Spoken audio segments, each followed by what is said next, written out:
Magandang umaga mula sa Pag-asa Weather Forecasting Center. Darito nang lagay na ating panahon ngayong araw ho ng Miyerkules, October 11, 2023.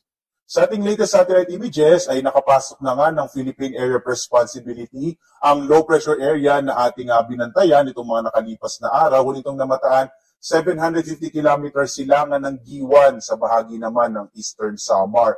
At sa ngayon, yung trough o extension nito magdadala ng maulap na kalangitan na may mga pag-ulan, particular na sa bahagi ng Mimaropa, Calabarzon, malaking bahagi ng Kabisayan, Mindanao, at kasama rin yung Kamay-Nilaan. Sa lalabing bahagi ho ng Luzon, itong Northern and Central Luzon ay makikita ho natin, medyo mainit pa rin yung umaga habang malaking tsansa ng mga pag-ulan sa hapon hanggang sa gabi. Base ho sa pinakuling datos natin, ay maliit pa rin yung tsansa na maging bagyo itong low pressure area. Mas nakikita ho natin yung posibilidad na maging trough o extension na lamang ito ng bagyong si Bolaven. Yung bagyong Bolaven, ito yung nasa labas ng Philippine Area of Responsibility, may higit 2,000 kilometro silangan ng southeastern Luzon, at hindi natin ito inaasahang papasok ho ng Philippine Area of Responsibility. Narito ang lagay ng panahon dito sa Luzon, makikita ho natin na malaking bahagi ho ng Southern Luzon, particular na itong Mimaropa, Calabarzon, Bicol Region, kasama yung Kamay-Nilaan. Asahan ho natin yung malaking tsansa ng maulap na kalangitan na may kalat-kalat na pag-ulan, pag-inat, pag-kulog. Sa nalalabing bahagi ho ng Luzon, yung Northern and Central Luzon, inaasahan naman natin yung bahagyang maulap hanggang sa maulap na kalangitan, pero posible pa rin yung mga isolated o pulo-pulong pag-ulan, pag-inat, pag-kulog, lalo na sa hapon hanggang sa gabi. Agad ang temperatura sa Lawag, 25 to 33, sa Baguio, 17 to 25. Sa Tuguegarao naman, nasa 25 to 33, habang sa Metro Manila, 25 to 31 degrees Celsius. Sa Tagaytay ho, 21 to 31 degrees Celsius. Sa Legazpi, hanggang 30 degrees Celsius. Hanggang 31 degrees Celsius ang maranasang temperatura sa Puerto Princesa at ngayon din ho sa Kalayaan Islands.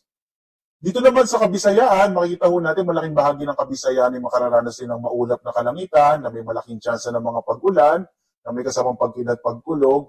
Ang agwat ng temperatura sa Iloilo ay 25 to 31, sa Cebu 24 to 31, habang sa Tacloban hanggang 30 degrees Celsius.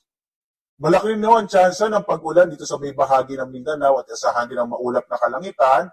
Ang agwat ng temperatura sa Zamboanga 24 to 31, sa Cagayan de Oro 24 to 31, habang sa Davao ay mula 25 to 32 degrees Celsius. Wala pa rin tayong nakataas na gale warning, kaya ligtas namang pumalaot ang mga malitasakyang pandagat, malilit ang mga bangka sa mga baybayin ng ating bansa. Pero iba yung pag-iingat pa rin, lalo na pag meron tayong mga thunderstorms na maaaring magpalakas ng alon ng karagatan. At narito magiging lagay ng panahon sa mga susunod na araw. Dito sa Kamay-Nilaan, asahan pa rin by tomorrow, Thursday, medyo maulap pa rin yung kalangitan, dulot ng trough, habang pagdating ng araw ng Biyernes at Sabado, ay muli inaasahan natin ay generally fair weather. Sa Baguio, ganun din ho, generally fair weather tayo hanggang araw ng Sabado, habang sa Legazpi, magpapatuloy yung epekto ng trough o extension ng low pressure area.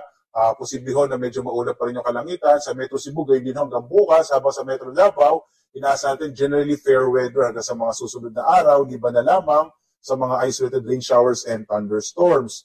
Agad ang temperatura sa Kamay-Nilaan in the next 3 days ay mula 25 to 32, sa Baguio 16 to 25, habang sa Legazpi nasa 25 to 32 degrees Celsius.